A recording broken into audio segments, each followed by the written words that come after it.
How to optimize Steam Remote Play. Hello guys, this is Atticus and welcome back to another tutorial video. In today's video, I'm gonna teach you how you can optimize your Steam's Remote Play.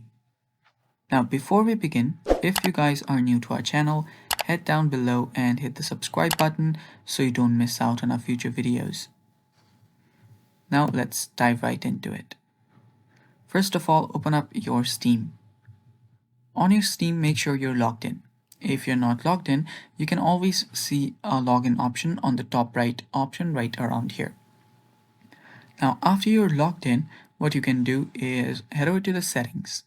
To head over to settings, go to Steam on the top left, then tap on settings.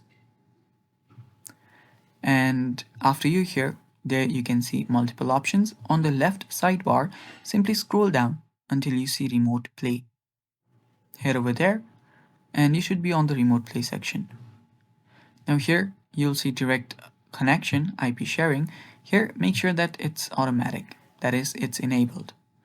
After that, make sure that enable advanced host option is turned on, since this will give you multiple more settings which you can play with.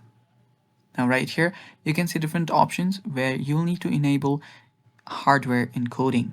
So enable your hardware encoding so that the load on your CPU gets lower and more optimized.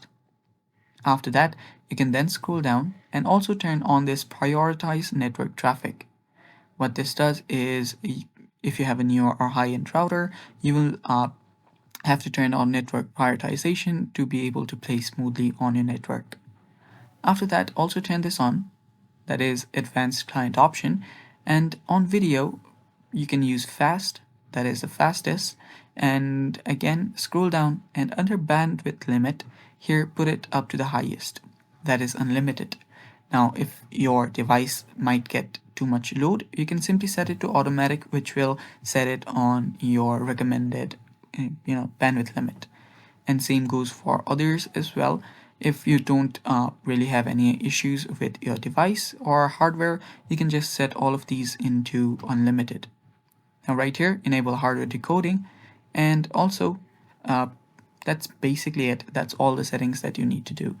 You can cross this out, restart your Steam, and you're good to play. Thanks for watching. Bye bye and take care.